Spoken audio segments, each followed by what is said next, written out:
Hello everyone, mayam ngasigi topic sidi amaru iba topic amal lakhojarake blood donate tawgraba EP graba miyoy singna kari kari chinjak chabi ai kamaina body maintain tawgani haibagi maramda khara haijarake EP graba blood donate tawgraba miyoy singi ahanba tawbigadabase ising ama fazana thakpiro haidi magi body do balance oinaba electrolyte balance oinaba hydrate oinaba fazana ising thakpiba machange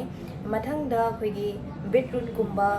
पालक कुंबा अदगी कोई iron याम rich ओइबसिंग चिंजाक सिंगसे beetroot पालक अदगी बनाना flower हाइबदी कोई लफू तरो गुंबा pomegranate कामफोय गुंबा चिनी अंगांग गुंबा सिगुंबा खरा iron हेना यावबसिंग से हेना चाबिरो दुम हाइरादे याम लोय चाबि आई को लफोय एप्पल अदगी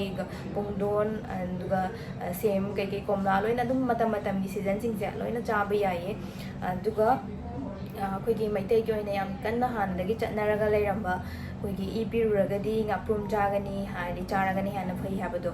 यामना कानबा कोई nga मखल अमनी कोई हेमोग्लोबिन गुमा हेंगलहनबदा यामना मतेंग पांगबा ngaने फंगगदी दुम चाबि बे याय अदुगा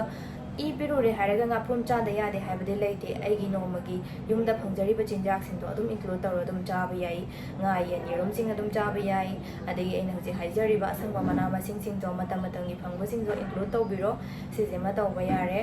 अदुगा बैलेंस डाइट चागदमनी होय जंक फूड कुंबा के मैम चासन बुदुदी फरोय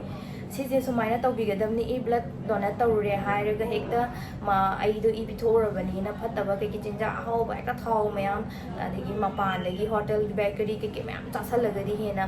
वेट हेना जर जर हेंगलकपा ओइबदो अदुगुमा याम थेंगनगनी मैम ना याम हंगबिरे ई पिग्राम मतुंगदा वेट से याम हेंगली से चुमरा हाइना अदो बॉडी की मखा जो पोले हाइदि हेंगले हेक्ता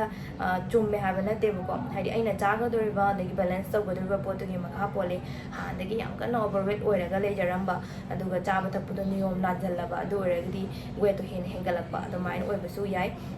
अदुना हेक्ता इपिरुगा नोइगनी हाइबना लेते अदुना मरोइना ब्लड डोनेट तौगिबा मियोइसिंगना तौबिगदब सिंगचे ngasai हाइगिबा सिंगदो तौबिरो इसिंग फजना तकपिबा अदगी आयरन याम यावबा चिंजाक सिंग चाबिबा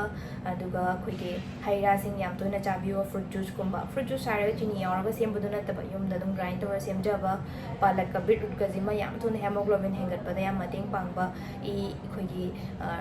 यामना ई ब्लड की रेंज सिंग से हेंगतलहनबदा याम वाखलहनबदा मतेंग पांगबा चिंजाक सिंगनी सिजेमा तौबिबा यारे अदगी लफू थरो सिंग चाबी याई थोंगबु थोंगसु सिंजुबु चारसु इरोंबा बोरसु दुम चाबिरो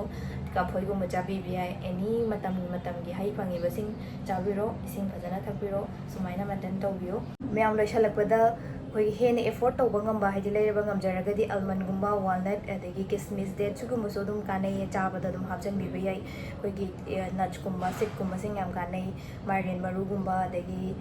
koi no bilai maru flax seed chia seed kaina thokpane dum mixing su e to biba yai si katang cha da ya de have lai ti ko nga sai ke haiza gi ba mayam do follow fazana to biro ngamagadi si su include to bada yam na kanai